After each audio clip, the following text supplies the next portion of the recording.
Bank కట్టాలి కట్టాడా పది గంటలకు పట్టుకోండి బ్యాంక్ కట్టాను 10 గంటలకు 10 10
Hello.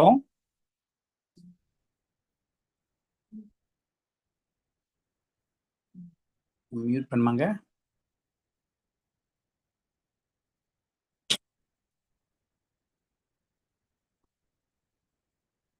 Hello. Can you hear me? Hello. Yes, sir.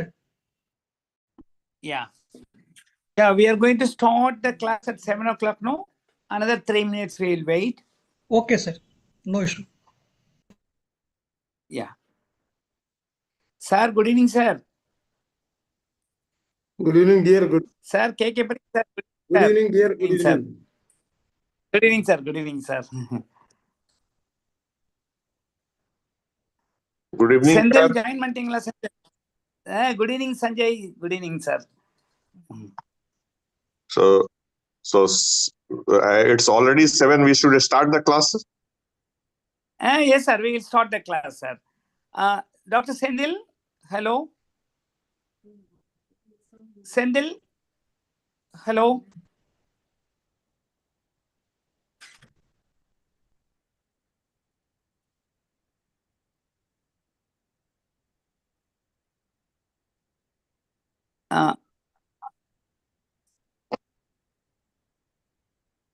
Hello.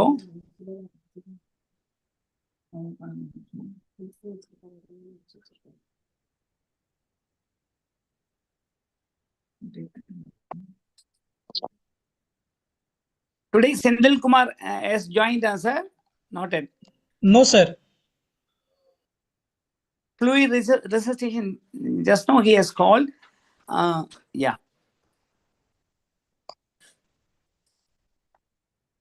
Hello, Sendil.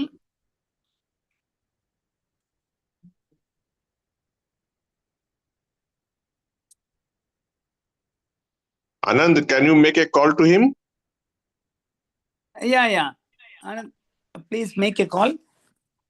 He only called and reminded me.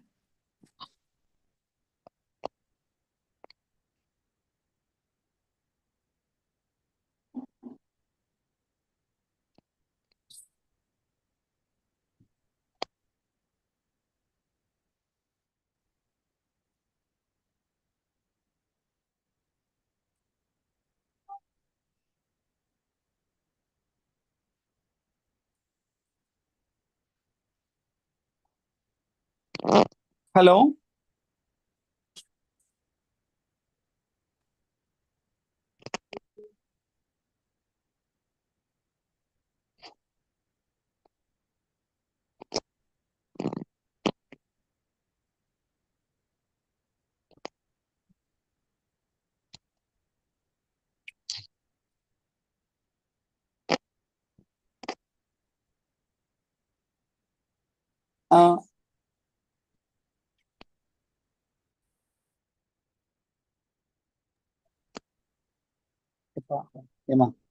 Mobile.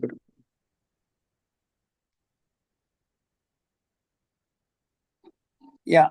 1 minute. Call பண்ணா.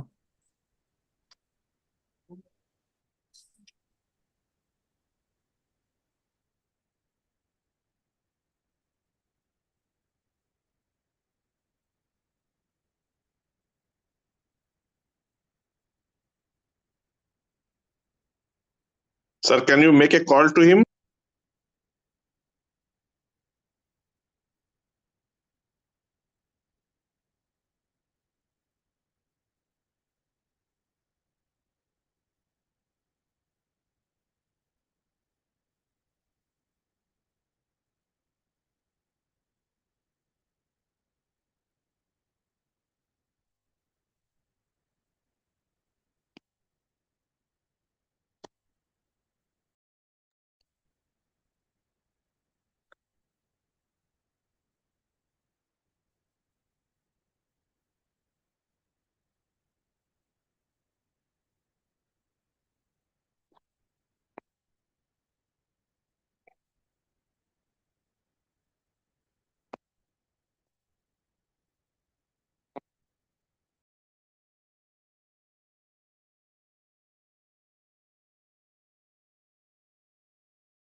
missed volume overload, acute pulmonary edema. We have lost many patients because of volume overload, especially acute kidney injury patient.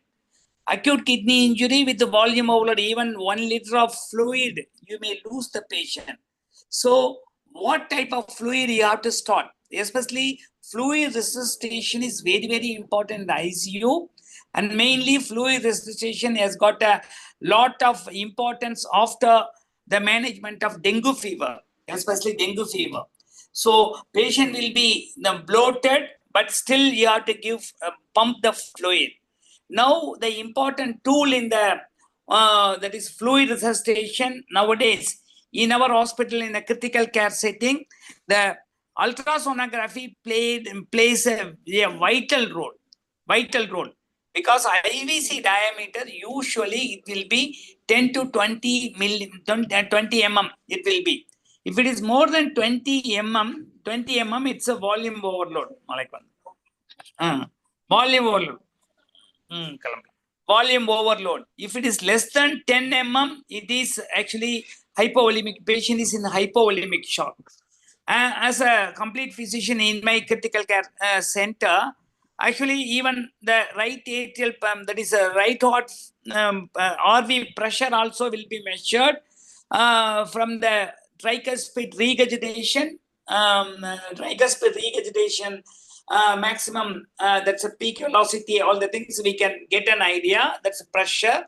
You have to add if it is less than 10 mm IVC, it's a 5, you have to add 10 to more than 20, you have to add 20 millimeter of mercury along if there is no respiratory variation. So IVC diameter measurement is a very, very important role for all critical complete physicians. So complete physician IVC, how to measure the IVC diameter, all the things, it's very, very important. And every day, like nowadays in practicing, when you are practicing, that is a precision medicine.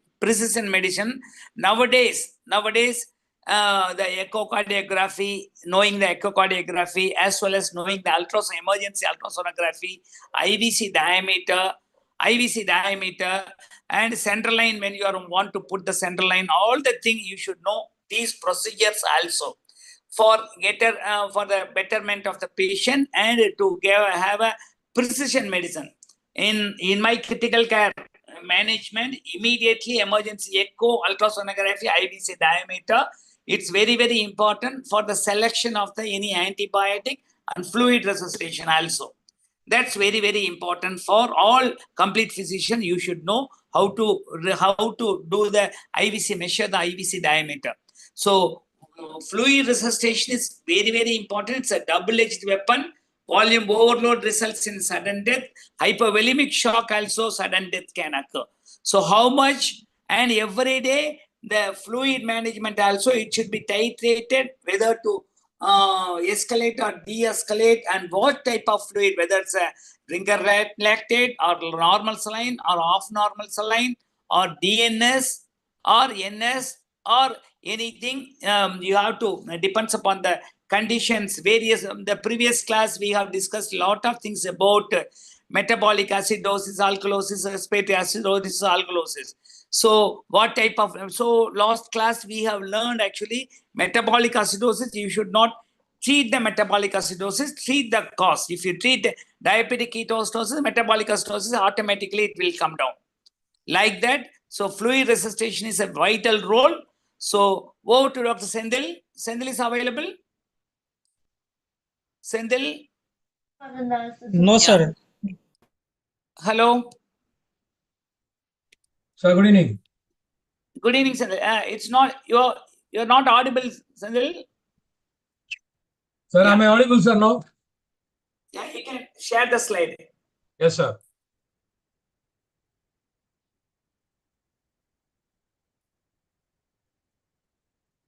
Sendil, increase your volume. You're not audible only. Sir, Yeah. Increase the volume. yes, sir.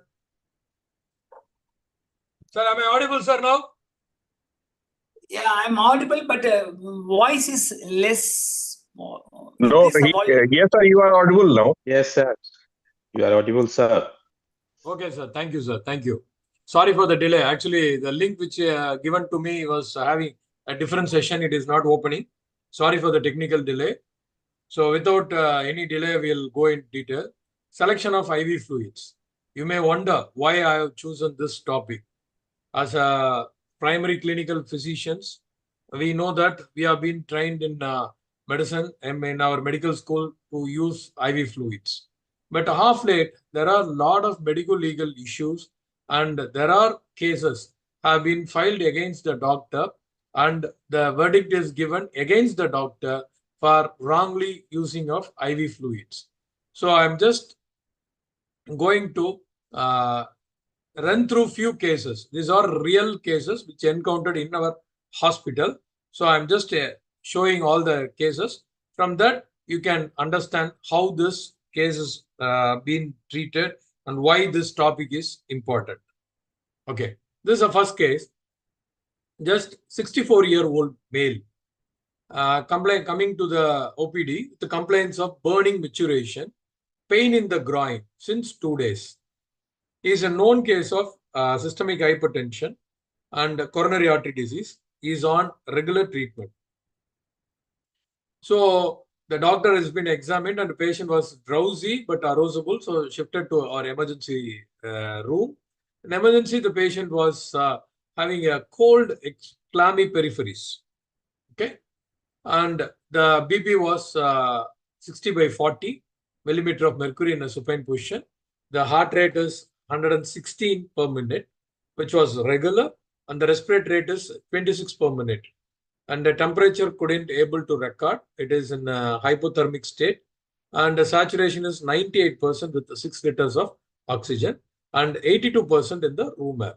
This is initial vitals of this patient.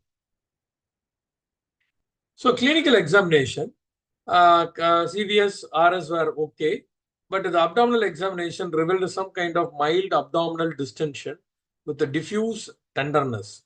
The bowel sounds are very sluggish and the tenderness was noted in the suprapubic region. So this was the ECG taken at the time.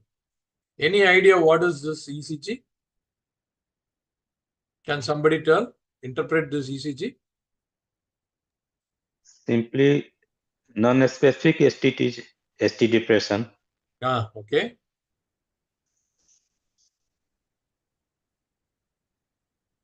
Heart rate is just 100 per minute. It's there is ST depression in lead V2 to V3, V4, and V5. Okay. So it's Patient is having some kind of tachycardia with non-specific STT changes. Okay. So this was our interpretation also. Pulse So rate ABC, is just 100. Yeah, sir. It was varying, sir. Actually, 102, 105, like that. It was varying in the monitor. Yeah. So this was ECG, ABG taken in the emergency room. So anybody can interpret the ABG?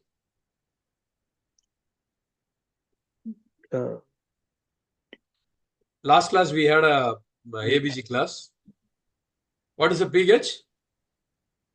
It's a case of metabolic acidosis. Metabolic acidosis when you restrict your pH. This is a case of metabolic acidosis. Okay. So BP was very low. As a protocol, emergency room echocardiogram was done. We usually follow the rush protocol.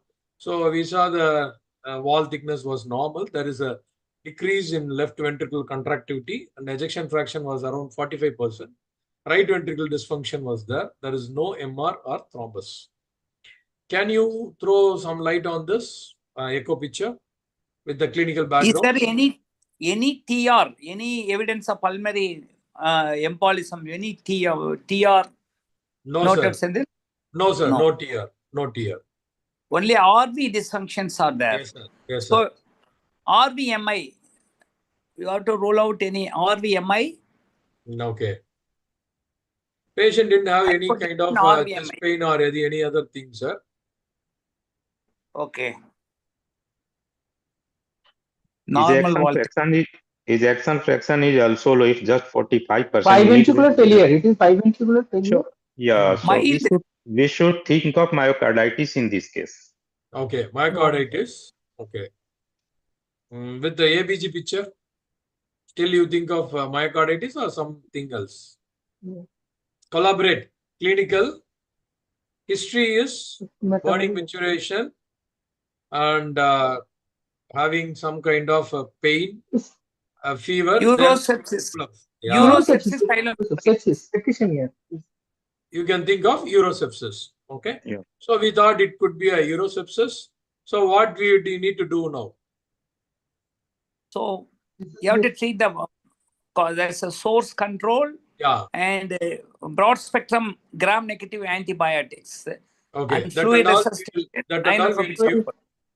So this is a case of urosepsis This is hypotension. This patient is in shock. with a septic shock. Okay. So we have to Septic shock. address So we first the have to septic shock. So we will as well try. as we need to be vessel pressure also. Yes, sir. non-Ritalin trip. Okay. So what we did is we gave 500 ml of ringer lactate bolus was given. So after giving ringer lactate bolus, the heart rate from 126 came to 104. Or not. BP from 60, it rose to 88. And the saturation also mildly improved to 95%. So how you plan to resuscitate this gentleman now? You want So to this give patient fluid? actually, Also, we have to add vasopressor You want to add vasopressor. Why you want to add vasopressor? because the patient is in heart failure and Okay. okay. How So you come to a conclusion? further, You come to a conclusion that it is a heart failure. because Ejection ejection fraction If I is low, so we need to we cannot give too much fluid in these patients. okay, you cannot So give we too need much. to Okay. Echo is okay. Contractivity is 45%. Okay. So this is a clear case of urosepsis with a septic shock. Clear? Okay. So as you well know, the pathophysiology behind the sepsis is vasodilatation. Relative or true hypovolemia can be there because most of the time the patients will be having a fever, insensible loss will be more, and the patient will have a frequent urination, or the patient will have some kind of vomiting, so they will not drink enough water. Moreover, the sepsis will cause increased permeability. This myocardial dysfunction is purely attributed to sepsis rather than myocarditis or biventricular failure. How I come to a conclusion? Because the wall thickness is normal and there is no other valvular pathology, and the patient is having both RV dysfunction as well as LV dysfunction. Okay. So this most of the time in a sepsis, if you do echo, they will show you the myocardial dysfunction. And after improving in the picture, this patient will improve in this cardiac contractility. Okay. So what are the 4 pillars of septic shock? So early recognition, as Palnipan sir told, we have to have a microbiological sampling has to be there before you starting a antibiotic. This everything should go hand in hand. You should not say I am recognized early, I will wait for the resuscitation, then I go for organ support and then go for a source control. No, we have to start it in the hand in hand. One side you look for the history and wait for the point of care ultrasonography to know whether there is a pyonephritis is there or emphysematous kidneys are there, or the patient is having a papillary necrosis. Older age group, we commonly encounter papillary necrosis causing urosepsis. So like that, we have to look for the etiology, underlying etiology, and we have to go for a microbiological sampling. It is not that every sepsis case come to your emergency room need to go for a pan culture. You can know, you can, based on the anatomical organ involvement, we can reduce our culture, whether it is a blood culture, sputum culture, or a urine culture, or we need a tissue culture. Like that, we can come to a conclusion. And we have to resuscitate. So now the part and parcel is we are focusing on resuscitation. So we have to go for timely and appropriate fluid infusion has to be there. And as the subject told that we have to start early vasopressor, or if the patient is having still the problem, then we can go for a inotropic support. And there is a protocol called as EGT, that is a early goal directed therapy for the resuscitating the septic shock. So what we can do if the transfusion, the hematocrit is very low and hemoglobin is less than 8, then we can think of giving transfusions. So once this process is going on, meanwhile, we can control the source control. If there is any pyonephritis or emphysematous thing with the papillary necrosis is there and there is a dilatation, then we can put a stent and try to drain. Or if there is any other abscess, try to do a debridement and remove the infected tissue as a part of source control. So the goal of resuscitation is to rapidly establish the tissue perfusion. So which fluid I need to do for that? You need to go for a colloids or crystalloids. Any idea? Always crystalloids. Crystalloids. Why not colloids? Colloids has more advantage. Colloid will stay for a longer time. A low dose of colloids will be sufficient. If you want to replace the fluid with a crystalloid, you have to give 3 more times compared to colloid. Any?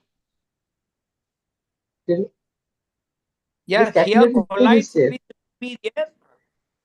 Colloids will be superior than crystalloids because already patient is having a post-MI status and mild LV dysfunction. Colloids will be superior and you can give very lesser, that's albumin infusion you can give. Okay. Albumin infusion. There is a trial called a SAFE trial. That is a trial which has been done against the saline versus albumin, and they found there is no much difference.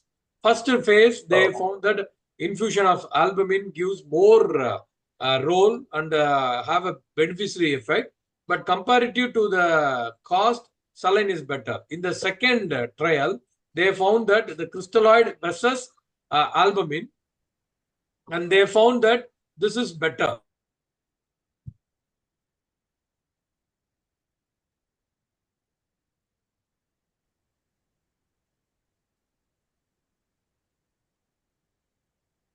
So this will help you out to overcome this trial. So the robust evidence does not support the use of colloid as a resuscitation fluid in case of septic shock. Clear? Yes, Senthil. Especially volume overload patient, for example, volume overload patient with dengue fever, colloids will be, sometimes colloids may be helpful when the albumin also is low. Especially dengue fever, Senthil.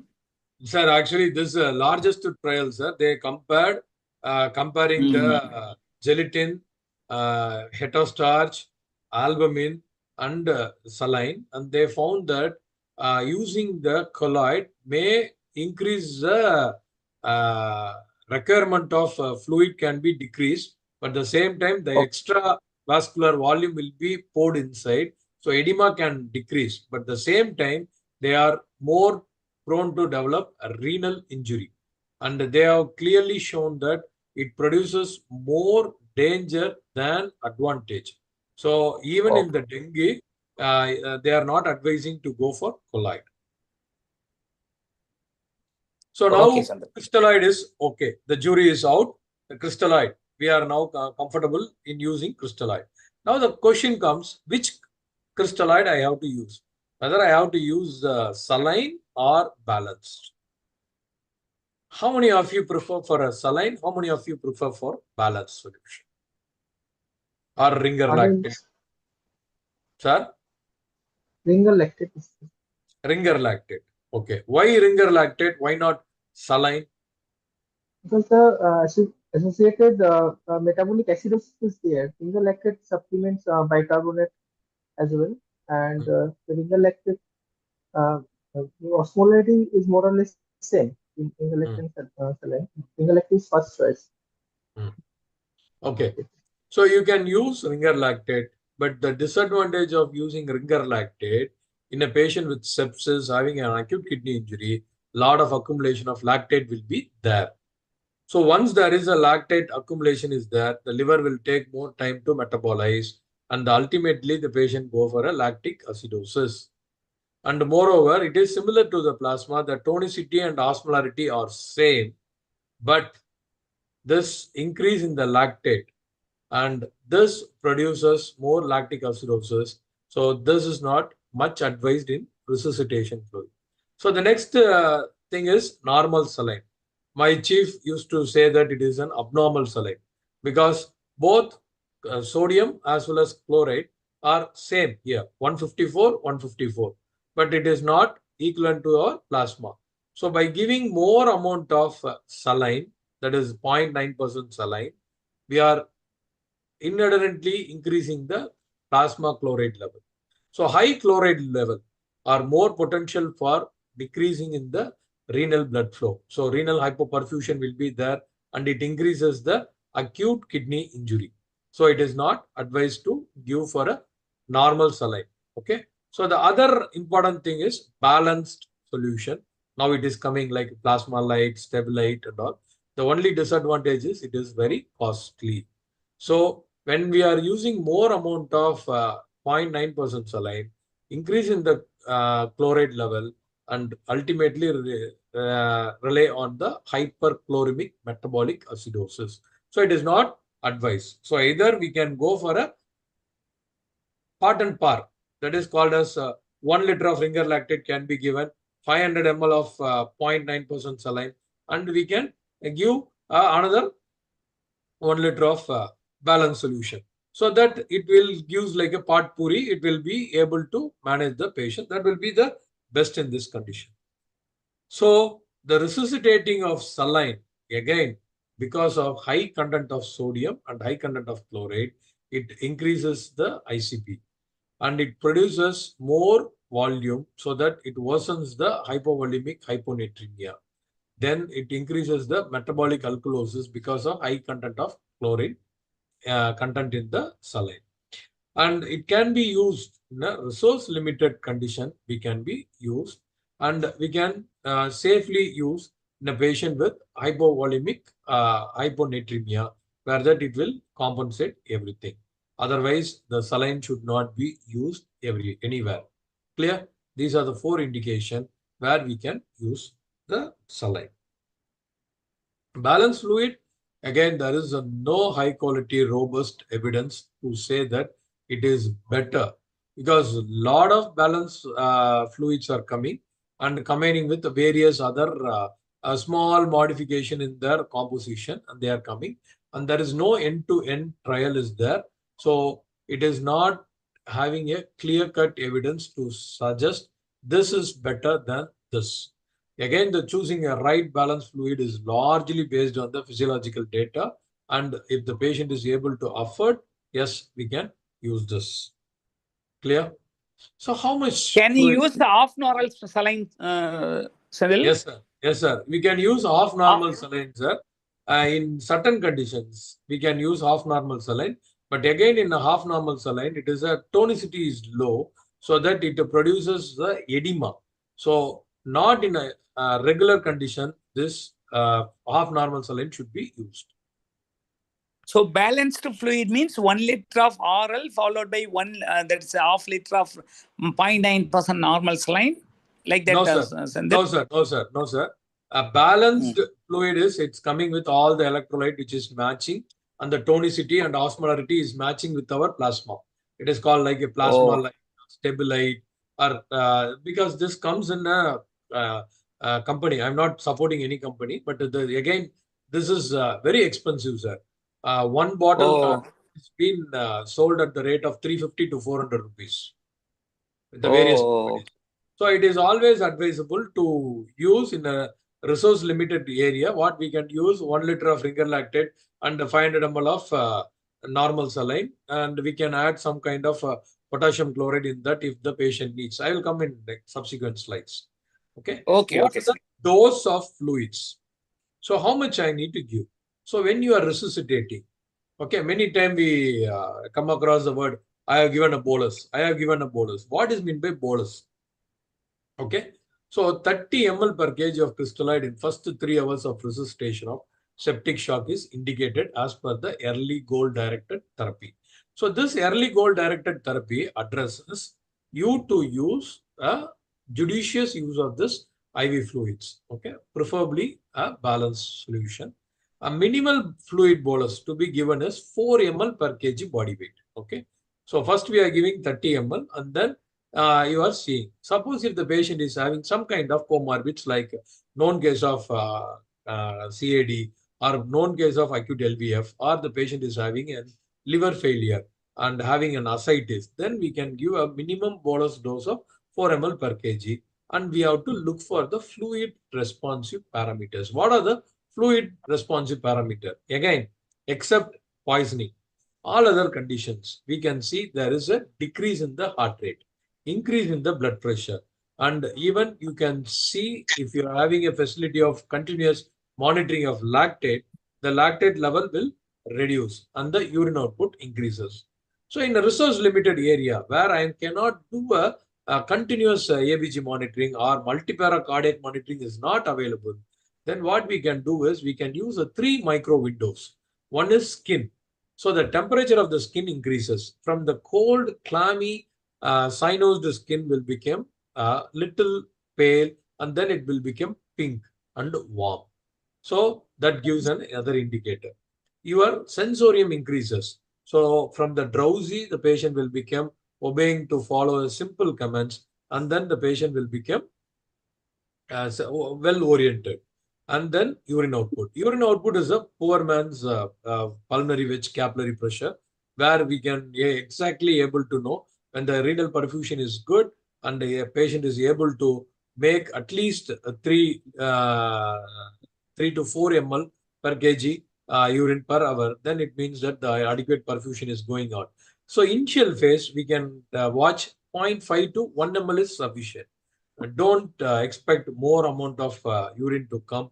So we have seen certain situation where the patient will be in a dehydrated state. The people will giving again and again diuretics will be given. It is just whipping a tired heart. There the kidney will not able to enough amount of urine. So you also look for this fluid response parameters and then we can decide.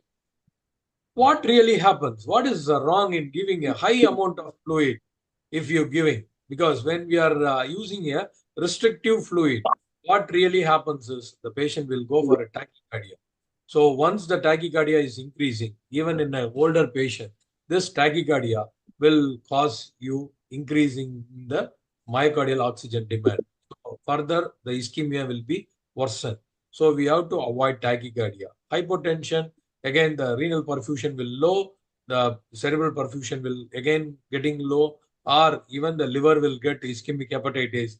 Second day, if you monitor, your SGOT, SGPT will be much elevated. So to avoid all these things, we have to give in a balanced way of fluid. If I am giving more amount of fluid, what really happens is the patient will become volume overload. Peripheral edema will be there, hypertension, and the other third space blood, fluid will get accumulated. So the patient will go for a respiratory failure.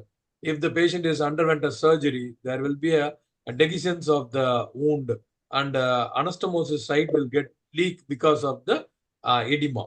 So you have to be balanced. There is no restrictive fluid protocol is being advised or liberal fluid protocol. It is just remember a U-turn. Okay, just remember the U-turn. This U-turn will tell you we should be in the bottom level and not in the both upper side, so that we can balance the fluid and then we can overcome the problems. Okay, now back to the case. This is a case of urosepsis with a septic shock, received 1 liter of fluid, still hypotensive, high lactates, low ejection fraction. What to do now? Any guess? And vasopressor. Vasopressors. Okay. It's Which not vasopressors you it's not prefer? noradrenaline, norepinephrine, Why noradrenaline? because initially the peripheral vasoconstrictor and it does not it does not cause renal vasoconstriction. That's right. So when to start vasopressors? Whenever you feel that there is adequate fluid volume resuscitation is done. The diastolic pressure is still, it is less than 50 millimeter of mercury, or diastolic shock index. It is nothing but your heart rate by the diastolic blood pressure when it is more than 2.3, or your capillary refill time. I don't know how many of you are using capillary refill time. We have been trained in a pediatric posting when we are there, used to see the capillary refill time. But it is really a very good tool to assess the volume status even in the adult. Okay, even in the adult, you can use the capillary refill time. Okay, that will help you out to know whether the patient is adequately having a perfusion or not. Okay. So this is the other important thing. What you need to know is cumulative fluid balance. Okay. Resuscitation phase, we are giving more fluids are given. Then optimizing, again we are giving. So whenever giving more amount of fluid, your albumin level further decreases. So your pressure, hemostatic pressure between the oncotic pressure and the colloid osmotic pressure between your intravascular volume and your third space will be altered. So the oncotic pressures are changing. So further edema will be forming. And we have to reduce the fluid when we see that there as some kind of volume overload or edema. So always check for the cumulative balance. Many times in a ward or in our ICU, what we will do is we are checking only the current IO chart over the 24 hours. Yesterday we gave 2 liter, the patient has passed 1.5 liter. Okay, fine, it is good. But before day or the day before, what will be happened is patient would have received 3 liters, patient would have hardly passed 500 ml. So another 2.5 ml is cumulative dose. On the third day, again another 2.5 ml. So this will be there and it will make you to have a very difficult in, if suppose the patient goes for a respiratory failure, it will be very difficult for you to ventilate this patient because of this volume overload. So you need to know when to start fluid, when to monitor the fluid, and when to stop the fluid. This is the art of medicine where you need to learn. Okay. So once you check the cumulative fluid balance and you feel that there is a fluid balance is more than 1500 ml over the period of time and the patient is not having any vomiting, loose stools or any insensible loss, because most of the time we treat the patient in the air conditioned room so that the insensible loss will be minimized. So you feel that there is a accumulation, then we can use diuretics or ultrafiltration, or we can start them on albumin infusion followed by diuretics. So this is how you have to handle the cumulative balance. Okay. So norepinephrine is started in this patient. Empirical antibiotics were started after obtaining the culture, and small bolus with the frequent assessment of fluid responsiveness was done. So from this case, I want to give some take-home message. Fluid resuscitation still remains vital. You have to resuscitate the patient early and judiciously use the crystalloids, okay, and always look for the endpoints of your hemodynamic status. Okay, the resuscitation endpoint has to be no, then only we can stop the fluid. Otherwise, this will continue as a viscous cycle. And still the patient is not improving after adequate fluid resuscitation, start the vasopressors or inotropes at the earliest. And always look for the cumulative fluid balance. Clear from this case? Any doubts? I'm happy to answer in after completing this. Any doubts till now? Okay, we'll go to the next. We'll move on to the next thing.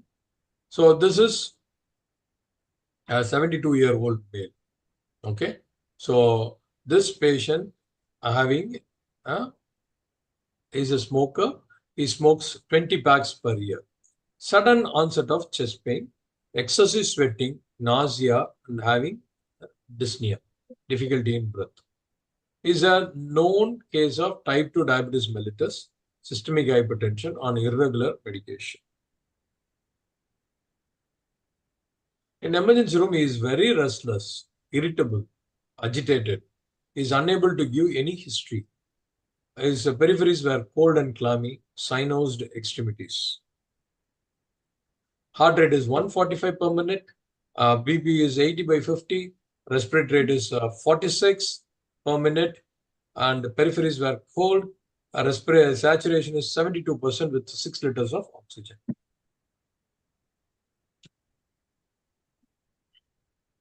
Clinical examination shows elevated jugular venous pressure, bilateral pedal edema is there.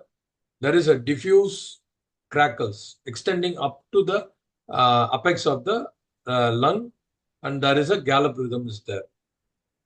But there is no murmur, not able to hear any murmur. Any guess what could be the case we are dealing here?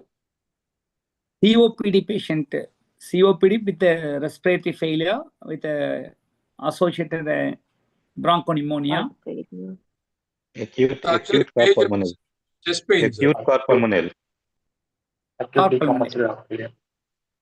Patient having a chest pain. And But hypertension. this is a ECG taken. Any Okay. interpretation on the ECG? Yeah, sinus tachycardia is there, S1, Q3 and T3 as well. Okay. S1, Q3, T3. Okay, good. And there is, yes, sinus tachycardia, S1, Q3, T3. And peak pulmonary also there. He's a smoker, sir. He's a smoker. Smoker. Some STT changes are seen in the inferior, the posterior. Yes. So this is a bedside echo. And then you can see there is a poor contraction, and IVC is dilated, fully dilated. There is no It's a collapse. congestive heart failure. It is a congestive heart failure. The congestive. Yes. Okay, classical. How you resuscitate this patient? Is there any role for fluid bolus during the resuscitation process? Yes. If yes, how? Actually, in case of right ventricular failure, there is we need to increase the preload. So we need to first give fluid so that the preload should be increased, and it will increase ultimately the cardiac output. Okay. GDP is elevated. You can't give fluids. Okay. IVC is fully dilated. Still, you want to give, No. you want to increase the preload? Not too much. Initial bolus dose is needed to increase the preload. Otherwise, it is a failing heart, so it will further accumulate. No, the heart, the ventricles are not empty. There a very poor contraction is there. IVC is fully dilated. There is no collapsibility at all. Oh. Your JVP is elevated. Yeah, the patient. But in RVMI initially, Okay. it is not a case of RVMI, so we better. Okay. So it is a case of congestive cardiac failure. So in congestive cardiac failure, we have a class 4. We have to categorize them which class they are belonging. Okay. If they are in a class 1, that is dry and warm, then the mortality is less than 3%, where we can have to increase the perfusion. We can give fluids. Wet and warm, the mortality is 10%. Dry and cold, the mortality is 23%. And wet and cold, the mortality is 51%. Okay. You can see how there is a low perfusion. Cold extremities will be there. Prerenal azotemia will be there. Oliguria will be there. It may be a cardiac failure, or it may be a kidney failure, or the patient can have a altered mental status, inadequate response to the diuretics. Okay. And we have seen the patients with the pulmonary edema, they are having a decrease in the perfusion. Perfusion will be very low. Okay. That is, they will be dry and cold peripheries will be there. So they will not have any pedal edema or any other volume overload signs, but they will have a difficulty in breathing. Saturation will be very low. On auscultation, extensive rails will be there. So we used to give Lasix, we will give diuretics. So this is not going to help. Okay, this will not make the patient to improve. So ultimately, this patient will be having some kind of dyselectrolemia because of diuretic. This is the iatrogenic cause. Whereas in the right hand side, if you see the wet and warm or wet and cold, they will have a more amount of congestions. Okay, whenever there is a wet, it is congestion. So there will be increase in the JVP will be there, peripheral edema, asteric gallop will be there. Patient will complain of dyspnea on exertion, or there is a weight gain. And if you have, if you are comfortable in using the lung ultrasound, you can see more B lines. Okay, you can see more B lines. Okay, fluid challenge. Yes, many times without knowing which category this patient belongs, we will know that the patient is having a congestive cardiac failure. We will not give enough fluids. So this is biggest wrong that we practice in our day life. So most of the time we have to categorize this patient which category. If they are belonging to the left side, okay, then we can give fluids because most of the time they have fluid deficit. JVP increasing is not an indication that the patient is having a congestion. That may be because of back pressure. Okay. Recently, we had a patient who had an hiatal hernia compressing the inferior vena cava. The patient present to the emergency room with a history of abdominal pain, giddiness, fainting. When we saw the JVP is high, but the BP is not recordable, so we are little hesitant whether to give fluid or not. By doing an echo, we saw that the ventricles are empty. It is an hyperdynamic heart. Just going down, I was able to see the IVC is dilated. So we gave fluid. Immediately the tachycardia settled.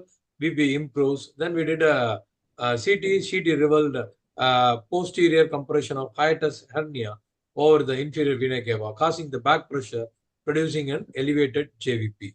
So we have to be there. So now I have a confusion whether to give or not. The simple bedside manual is just do a passive leg raising. Okay. Ask the patient to lie down in a supine position and try to do a reverse Tunnelenberg position. So this will make you to increase 300 ml of blood flow surge into the systemic circulation. So we can see that there is any change in the hemodynamic parameters. It will help you and it will tell you that the patient will benefit by doing this fluid challenge. Okay, again, if you do an echo, it again depends on the systolic function. If systolic function is very low, then the patient will not improve with the fluid challenge.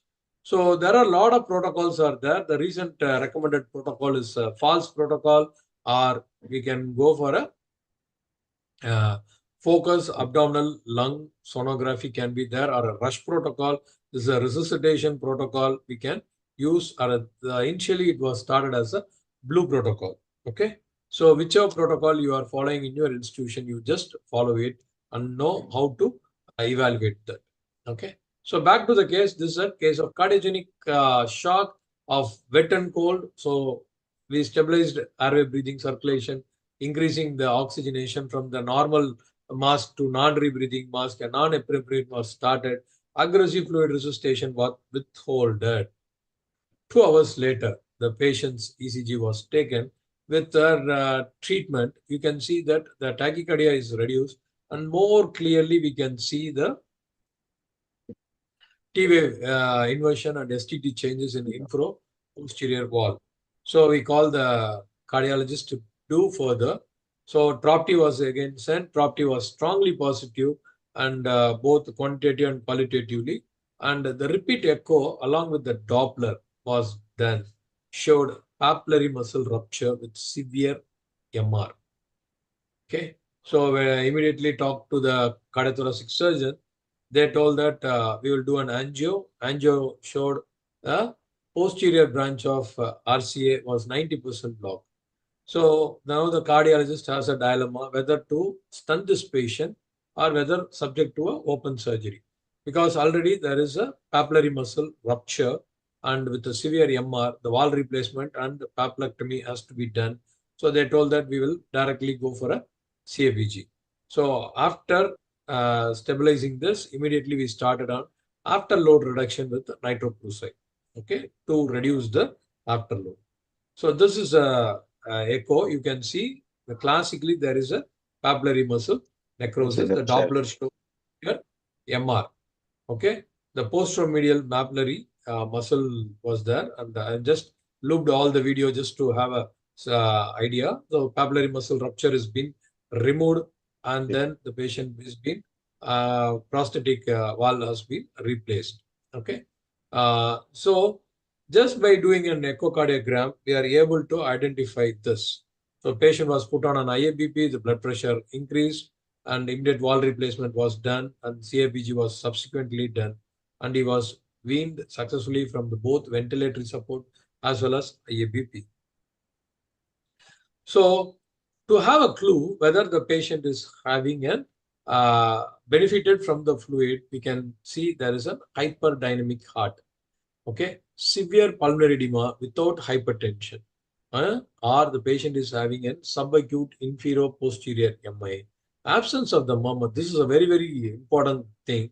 Whenever there is an acute rupture, you will not able to hear any murmur. Only gallop rhythm will be there because of the volume overload. So we need to identify the different subtypes of the cardiogenic shock before resuscitating them, branding them congestive cardiac failure, don't give fluid. You have to differentiate. So once you are able to differentiate which category they are belonging, there the treatment will be very easy. Remember, not all cardiogenic patients are fluid overloaded. We have to carefully titrate the fluid bolus, and then we have to give, and we have to watch for the improvement in the fluid responsiveness. And don't underestimate the role of ultrasound. We can do an echo as well as we can estimate the hemodynamic status. Actually, when I started my critical care career, if you want to do hemodynamic steady assessment, either we have to go for a central venous pressure or we have to put a pulmonary artery wedge catheter. So this has to be put, and then we have to wait and we have to see for the occluding pressure. Slowly the scenarios change. Now we are in the non-invasive era where we can put a pico monitor or we can put a bipedal monitor. We can easily able to assess the cardiac output. Clear? Any doubt in this case? So in a primary care setting, we don't have so many gadgets. So actually we judge dehydration by only seeing the urine output, the situation like how is the tongue of the patient, is the patient having low blood pressure. So in that case, how will you guide us? Like many a times I see many of the physicians, they are very apprehensive to give fluid, especially to the dengue patients. And then Yes, we end up having patients with acute kidney injury. So as you have shown in that graph, both the ways we are stuck up basically, and we don't have any eco and all high end gadgets to okay, ma'am. I understood. Most of the hospitals in the resource limited area, similar scenarios only. It is not only for your setup. Even in our setup initial days, we had this. So just remember the clinically. So look for the patient, whether the patient is dry and warm or wet and warm, dry and cold, wet and cold. So based on this, we can able to differentiate most of the time. Why I am insisting the role of ultrasound here is because the patient will not have any sign of acute rupture. Okay, unless we correct the rupture, otherwise we will lose this patient. So based on this category, you can come to a conclusion whether the patient will be benefit with the fluid or not. Remember that not all cardiogenic shock patients are fluid overloaded, because most of the time they would have been already seen some physician, they would have been advised not to drink water more than 1 liter per day. They would have advised to go having some tablets of diuretics, either loop diuretics or any other thing. So they will be more volume depressed rather than volume overload. So again, it is your clinical acumen how to judiciously use fluid in a resource limited environment. So in Yep. our PG days, we were told that every week the patient should be asked to do the dry weight and realize how much weight he is gaining to assess the fluid he should take. Because I see many patients who are on SGLT2 inhibitor also, and simultaneously the doctor has told them not to drink too much of fluid, and they end up having UTI. So why I think the protocol to measure the weight that they are not gaining more than 1 kg weight in the week is much better rather than reinforcing Ma'am, this. that is a very simple, ma'am, but it is a very simple. There is an other condition called capillary leak syndrome, where the patient will be in a normal weight. Suddenly, they will gain a weight at least 2 to 3 kg within an hour. So, doing dry weight in every week and monitoring the patient, that may be okay for hemodialysis patient or patient who doesn't have any complication and having a LVF. Then we can do it. This is an acute event. Okay, this patient was Okay. apparently normal in the morning. Yes. Suddenly, by the afternoon, he was worsening. Yes, sir. Yes, I got it. Sendil, one doubt actually, if the patient is having pulmonary embolism with a RV output will be low. So that situation, the patient will be having pulmonary embolism with the dyspnea. What type of fluid you want to give? Sir, pulmonary embolism is causing an obstructive shock. Okay. Here, it is a cardiogenic shock. So we need to differentiate. Okay. In S1Q3T3, it is not pathognomic for every pulmonary embolism. So the simplest ECG changes are tachycardia, sir. If you see tachycardia, the well score is there significantly positive, then the pre-probability of diagnosing pulmonary embolism will be more. So once there is a pre-probability of pulmonary embolism diagnosis, then we can go for a either pulmonary angiogram or we can go for a ventilation perfusion scan. Now, ventilation perfusion mismatch are not being so advised. So it is always now we are going for a pulmonary angiogram. So pulmonary angiogram shows a major arterial block, then we'll go for a thrombolysis if the patient is having hemodynamic instability. Otherwise, don't thrombolyze this patient. We can safely treat. If the patient comes to the emergency with a history suggestive of pulmonary embolism and in a cardiac arrest, you no need to wait. You can directly thrombolyze this patient. Okay. What type of fluid? You have to give fluid or not regarding the fluid point? We have what to give, will sir. be? Yes, sir. In a Because case of obstructive shock. Yes, sir. Okay. Obstruction should be relieved by thrombolysis, either thrombolysis or thrombectomy you have to do. So thrombolysis, thrombectomy or can. Otherwise, we can start him on anticoagulation and we have to maintain. The fluid of choice in obstructive shock is again your ringer lactate. It's a resuscitation fluid. Yes, Okay. sir. The another madam actually in a remote setup actually always as a physician always look into the basal crepitation, basal fine crepitation, fine bilateral basal fine crepitation and urine output. These two signs are more than enough whether to give fluid or not. If there is no bilateral fine basal crepitation, patient is not in cardiac failure. And output is reduced means you have to give fluid challenge, you can give. Yes, fluid, sir. that's a basal Yes, sir. I congestion. always do this, and I simultaneously, if the patient is elderly, I do an ECG also. That's what I do actually. Yeah, ECG as well as and IVC diameter. Okay, that's useful. Yeah, IVC diameter routinely. It's useful, no, Sandil? Yes, sir. It is useful, sir. When there is no echo machine or ultrasound machine, and you are little hesitant to give fluid balance, what we can do is we can put the patient in a reverse Trendelenburg position. So once you put a reverse Trendelenburg position, by doing a passive lug raise, 300 ml of your blood, which is being pooled in the lower limbs, will be enter into the systemic circulation. So immediately you can see there is a change in the hemodynamic parameter. Heart rate will settle, BP will suddenly increase. That means it will tell you, give a clue that the patient can be benefited with the fluid challenge. Even after Okay, how starting many the minutes you passive, have to wait?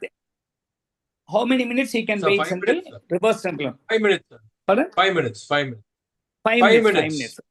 More than enough. Okay, okay. Yeah, Okay, I sir. think Yes, that sir. is the best thing we can do here. That's a very good clue. Thank you, sir. Yeah.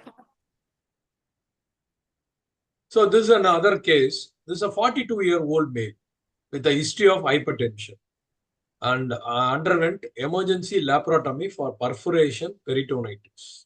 Okay, now it is very rare. With the advent of PPI, we are not seeing this, but occasionally we do see a deep perforation. So the patient is in NPO.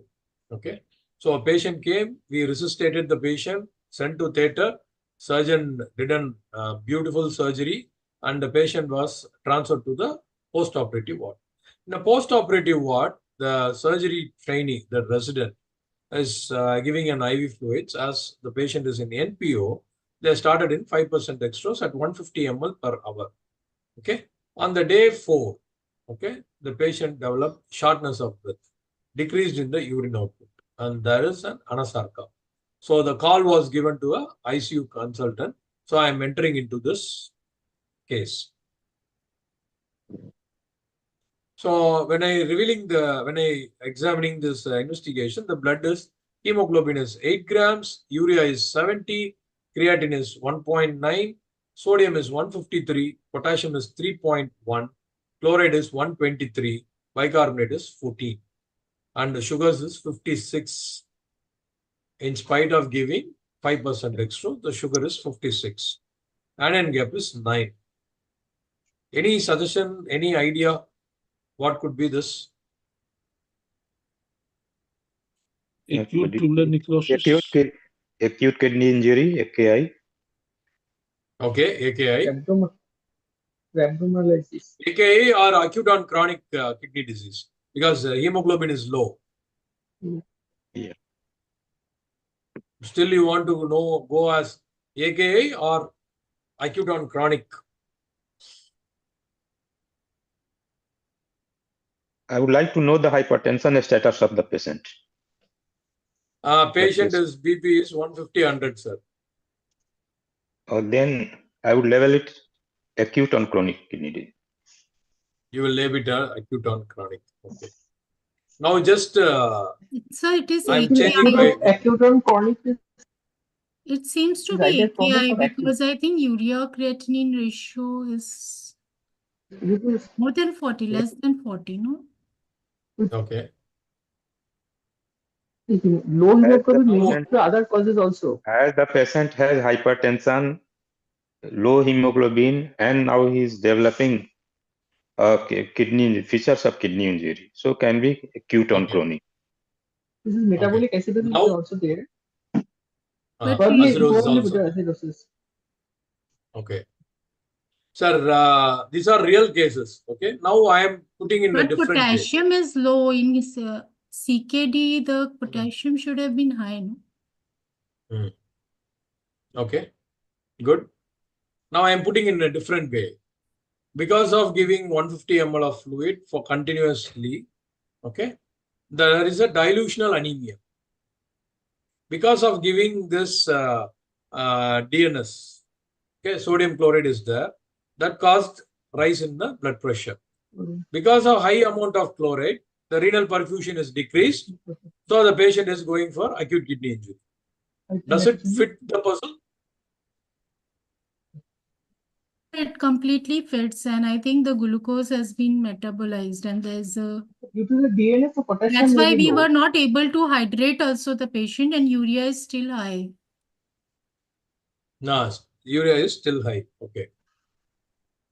Okay. This, okay, I'm taking this ABG. Okay, we'll go to the ABG. What is this? Kindly interpret.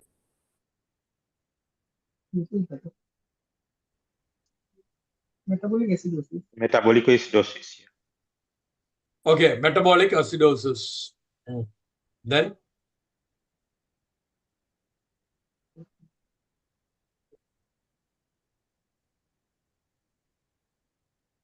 anion gap is 9. It is So a it is a normal anion gap, Yeah. normal anion gap, normal metabolic acidosis. anion gap metabolic acidosis. When you see normal anion gap metabolic acidosis, In Diarrhea, ask vomit, ABG. Renal di- first. Loss diarrhea, of vomiting, bicarbonate. diarrhea, Loss of Loss of diarrhea, bicarbonate. RT. Hmm. Yeah. Okay. This patient now having a post-operative patient. What would be the common cause? This is that ureterojejunous. This one. Not ureterogenic done, not done. Not TURP done. Okay, that is a different entity. Because we are the physician, so I'm not entering into the surgical specialty. This is a common thing where you are called in to see. This Nasogastric patient under nasogastric emergency Guys, laparoscopy. aspiration. Nasogastric, excellent. Nasogastric, continuous aspiration. So Aspiration. this have a normal anion gap metabolic acidosis. You got it? Yes. Okay. Yes. So what is the prescription of IV fluid? Is that it correct? too much. Balanced nutrition. 150 ml per Prescription of hour IV is fluid too is much. correct? Okay. Why the patient developed non-anion gap metabolic acidosis or hyperchloremic metabolic acidosis? GNS. So the prescription of IV fluid is wrong. Okay. So 5% IV fluid at DNS, 5% DNS at 150 ml is wrong. So the right diagnosis will help you to decide the need of fluid resuscitation, what kind of fluid, how to resuscitate, what is the replacement, and what is the maintenance. Okay. So we have to follow 6 R's. Then only we can come to a conclusion. This is one. Why did patient develop this metabolic acidosis, hyperchloremic metabolic acidosis? Because of rapid isotonic saline infusion. Okay, causing increase in the plasma chloride level. Okay, moreover, the renal bicarbonate eliminations are there because of high content of chloride. There is a chloride bicarbonate exchange is there. Moreover, continuous nasogastric aspiration is there. So it reduces the bicarbonate secretion. And once this renal bicarbonate is low and more in the plasma chloride, your afferent blood flow to the renal system will be reduced. So the blood flow to the kidneys are low. So the low perfusion causing acute kidney injury. Okay? Clear? Yes. Okay, Why is it again. lipid low? Yes? Why is the sugars low despite DNS? Yeah, the patient was having a continuous vomiting before, and the patient was kept nil per oral for continuous 4 days. So, what is the amount of glucose there in 5% DNS? Any idea? 5 grams per 100 ml. So 5 grams per 100 ml? 25 grams. 25 grams per 500 ml. You are right. Yes. 5 grams only. So, by metabolizing 25 grams, okay? 25 grams. Just roughly you can estimate the patient having a getting a blood the fluid at 150 ml of DNS. Okay, the patient is continuously vomiting, and then now it is in aspiration. He has not taken any food at all. So the dextrose what we are giving is completely metabolized, and more amount of sugars are given. So he is not going hypo. Otherwise, he would have gone for a hypoglycemia. Okay, Understood? got it. Got it. So this is another case. 52-year-old male, 60 kg, vomiting, continuous vomiting for 24 hours. So since then he was in NPO. He is severely dehydrated. Okay, came to the emergency room. Vitals are stable. Okay, abdomen is fully distended. Bowel sound is absent. So I am suspecting it could be a subacute intestinal obstruction because already he had underwent some kind of abdominal surgery. Exact history is not known. Okay, he is a migratory worker from West Bengal. He is coming to Tamil Nadu. This is a X-ray I have taken. in the emergency room. Can you tell me what is this? Multiple air fluid level. Multiple air fluid level. Okay. Suggestive of Intestinal Obstruction. obstruction. Intestinal obstruction. intestinal obstruction. Obstruction. So, what you will do now? Obviously, like we'll to- call a surgeon. Yes. Okay. Surgeon is informed. Surgeon is telling us to take a CT abdomen. Okay. This is CT abdomen taken. I have shown some arrow here. What is this? Any guess? What could be this?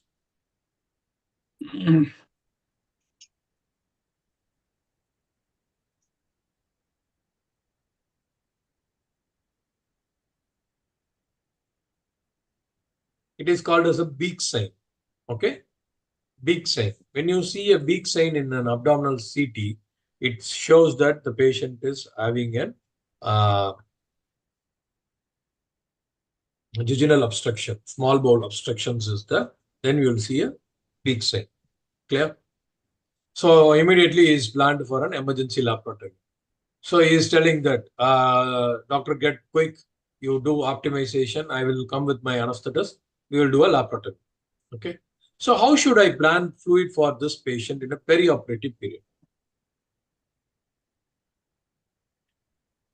You may say this is a problem of an anesthetist. It is not my problem. But still, there are few centers where we are going to play as a perioperative physician. Any guess how we will do?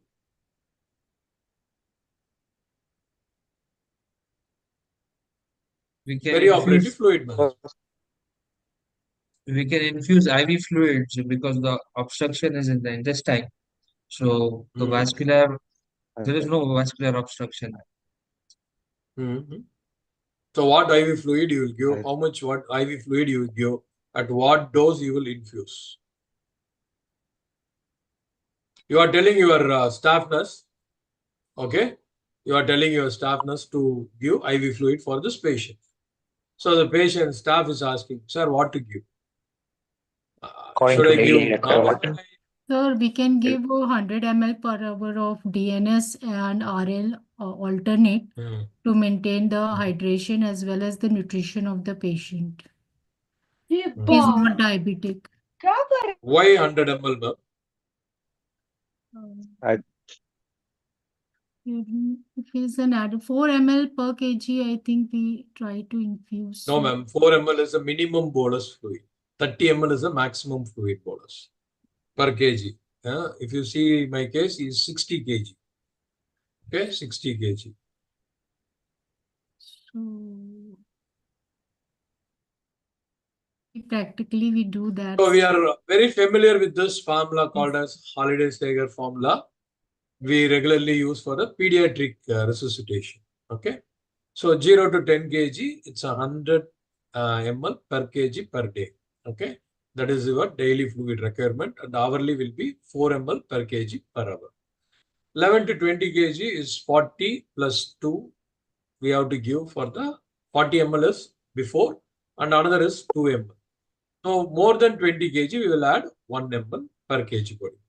For each cage more than 10 and less than 20, we can go with 40 plus 2 ml per kg body weight. Okay, like that we can switch over. This for the pediatric. Okay, so fluid deficit, that is another different. Okay, similar formula we are applying this. This is as per the recommendation from the American College of Anesthesiologists and American College of Emergency Physician. We recommend this, that first 10 kg, 10 ml into 4 ml per kg, it is 40 ml per hour of fasting. Second is 2 ml, then again it is for fasting, and remaining body weight is 1 ml per kg body weight for the fasting. Okay, so the total fluid deficit will be, you will calculate A plus B plus C into H. That is, H is number of hours of fasting. In this case, the patient is fasting for more than 24 hours. Okay.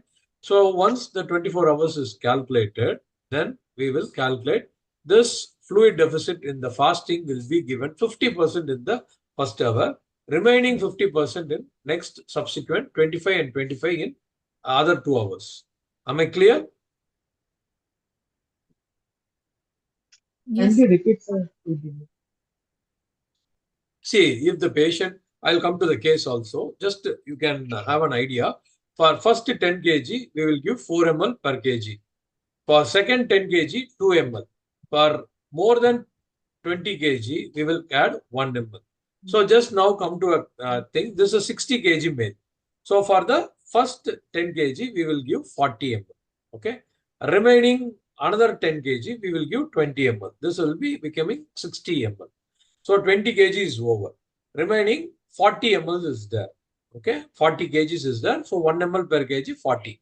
So when you calculate, this will come as 100 ml per kg. As madam told, it is correct 100 ml. But what about the fasting component? This fasting component is very, very important. Most of the time we are negligent. So once this fasting component is not optimized, when the patient is given an induction in the anesthesia, then they will go for a severe hypotension, and it is very difficult for the anesthesiologist to recover to the normal hemodynamics. Okay, so this has to be calculated properly. So I will show you again another table. This is all from my book. I will share that book also. So we have to calculate the third space loss also. This is surgical. We will divide this into mild, moderate, and major. So small procedures like a hernia operation or any ENT or ophthal procedure, then the fluid requirement may be 0 to 2 ml per kg per hour because of the estimated fluid loss. Moderate, like doing a OG procedure or any orthopedic or neuro procedure or doing any laparoscopic procedure, then it is 2 to 4. Or any major procedure that includes handling the tissues or the abdomen, intestine, then you have to give 4 to 8 ml per kg body weight. Okay, this is a fluid requirement for the surgical third space loss. Okay, this is based on the individual patient factor and also to the intraoperative assessment of blood loss. Okay, this is just a rough guideline for your thumb rule. So now moving on to our case. Okay, this is a 50-year-old gentleman without any comorbids. He is having 60 kg and 24 hours of fasting. Then what is this? The hourly maintenance will be 40 for the first 10 kg, 20 for the another 10 kg, remaining 40 for the remaining kg. So this is 100 ml per hour. Fasting requirement is 100 ml per 24 hours. Okay, so 24 hours of NPO. So you are having 100 ml per hour. So it is again 2400 ml. So third space loss. He is going for an intestinal obstruction. So major tissue handling is there expected. So we are putting 8 ml per kg per hour. So again it is 480 ml per hour. So when you calculate all these things, okay, it will come to a fluid regimen. So now the maintenance, that is 100 ml plus 50% of your fasting requirement for the first hour. 2400 ml, 50% will be 1200 ml, and 480 ml is per hour. So you will add it. So for the first hour, you have to give 1780 ml. Okay, that is the first hour fluid resuscitation has to be done. Second hour. So second hour, 25% of your fasting. So it is 600 ml. Again 480 for the third space. So 1180 ml for the second hour. Third hour. So maintenance is 100 ml. 25% of fasting is 600 ml. And this again it is 1180 ml plus fasting. So surgical loss, that is, we have to add. So subsequent hours, okay, once 3 hours is over, my fasting is being settled and the patient's third space loss with the maintenance, we will give you 580 ml per hour. This is for the subsequent hours until the patient is out of theatre. Once the patient is out of theatre, this 580 ml will be reduced to 100 ml per hour. Am I clear? Any doubt in this? Yes. Yes, sir. Clear. Thank you. So the predicted calculation may be inadequate. Okay, it is not that every time what the calculated table I have shown is correct. No, there may be variation will be there. Again, this is depends on the clinical condition. What we are giving is a rough guidelines, just as a rule of thumb. We can use it, and you can tailor made according to the patient. Okay, you have to continuously monitor the fluid intake and output. Remember, please remember how much amount of fluid you are giving and how much amount of fluid is there. It includes your insensible loss. Yeah. If suppose the blood loss is not be able to measure, you need to know how much amount of sponges has been shaken and it has to be put on a weight. Then we can calculate how much amount of blood loss is there. Both restrictive as well as liberal strategy of fluid administrations can be used in certain specific conditions. Okay, if you feel that the major trauma is that the more amount of fluid resuscitation is again invite the killer triad. Okay, one coagulopathy because of more amount of dilution, it can produce coagulopathy will be there. More amount of chloride entering into it, it causes acidosis, and then it will produce your hypothermia.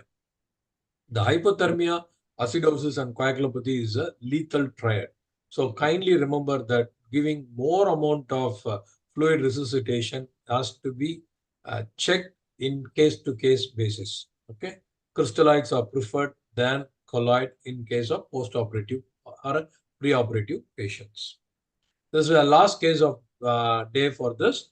It's a 24-year-old male having a seizure following a fall. Brought to the emergency room, drowsy, arousable, probably he is in a post-ictal state, vitals are stable. The ER resident saw the patient, advised to put him on an anti-epileptic drug. And meanwhile, the staff nurse, as a routine, he started on 5% dextrose. Serum electrolytes are normal, CT brain done was within normal limit. Then the patient shifted to a high dependency unit for the monitoring. There is no further seizure. Sensorium gradually improved after 2 hours.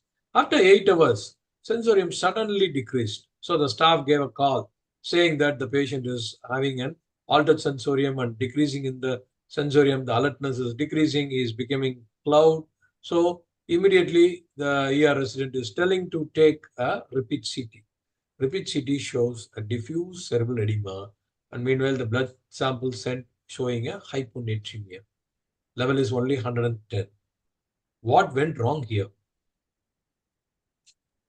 5% dextrose is hypotonic. Should not give it head Okay. injury. I think it is the rapid correction of the sodium. Maybe the disturbance in the sodium is causing altered sensorium. Okay. I'm not doing any rapid correction of sodium here. Further worsens the hypertension. Any seizure patient, glucose should not be given unless the patient is having hypoglycemia or there is a need to correct glucose. Excellent, ma'am. Actually, not only seizure, any Head brain injury. injury, Head any injury. traumatic brain injury, or any patient having a stroke, or a hemorrhagic stroke, or ischemic stroke, or patient having a cortical venous thrombosis, or any other CVT for for seizure patient, or encephalitis, never ever give dextrose unless the patient is given quinine.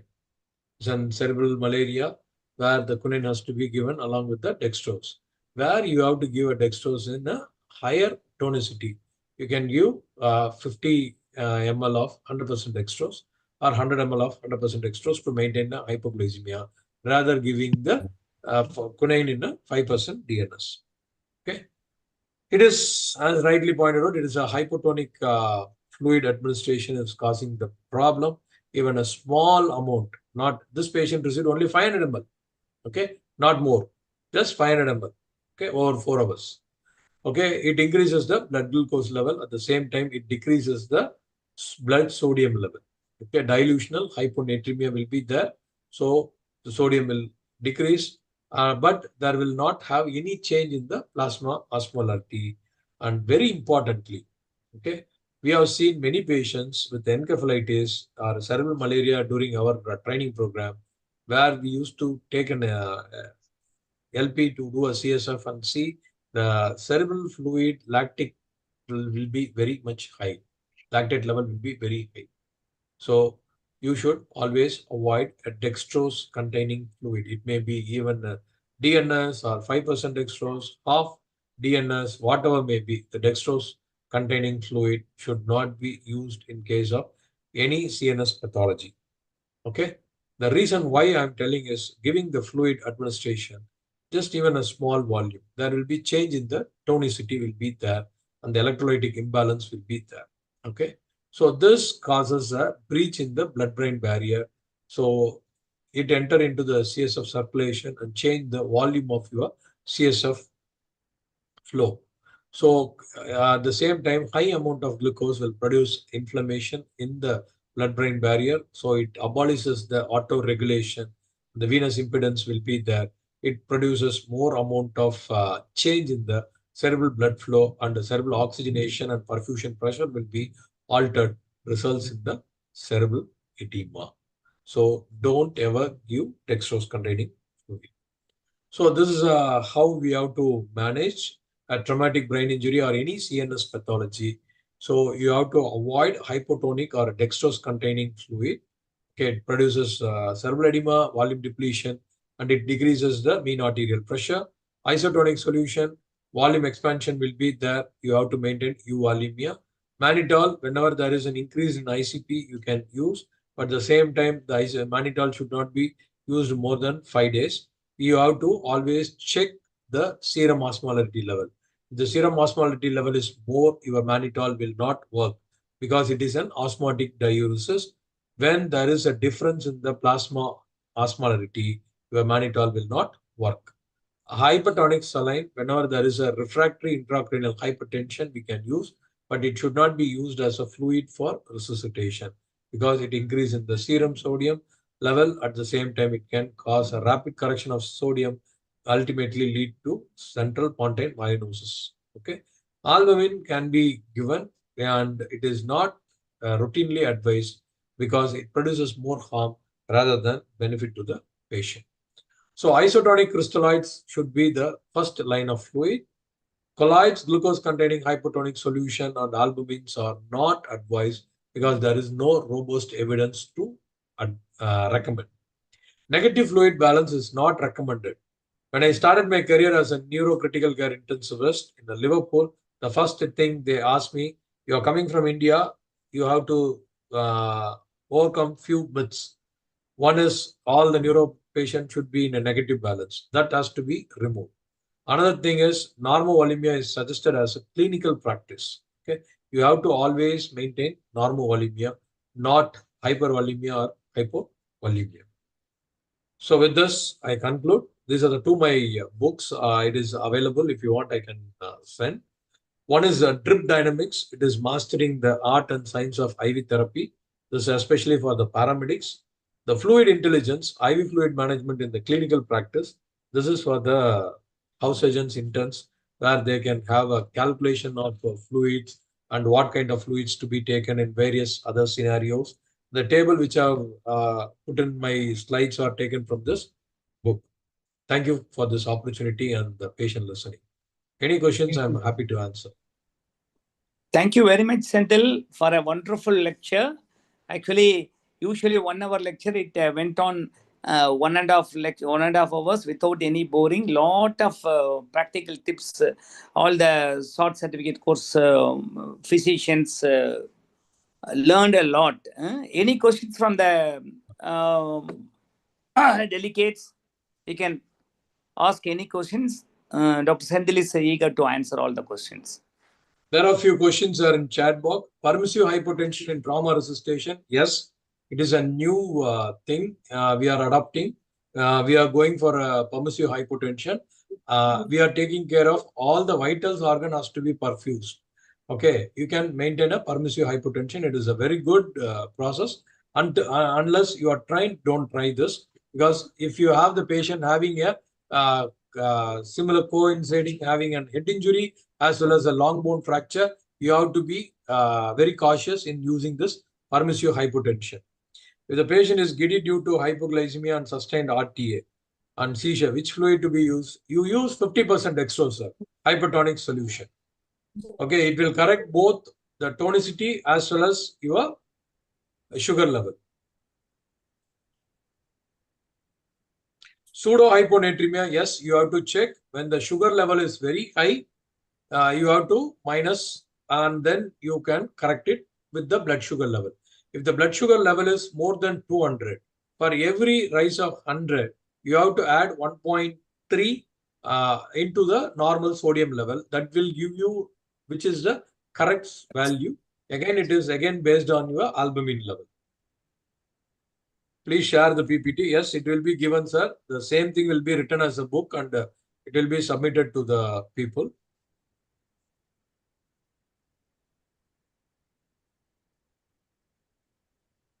No further questions. We can conclude the session, I think, Sandil. Thank you. Thank you, sir. So much, Sandil. Thank you, Sandil. Thank you. Thank you, sir. Thank you. Thank you. Thank you.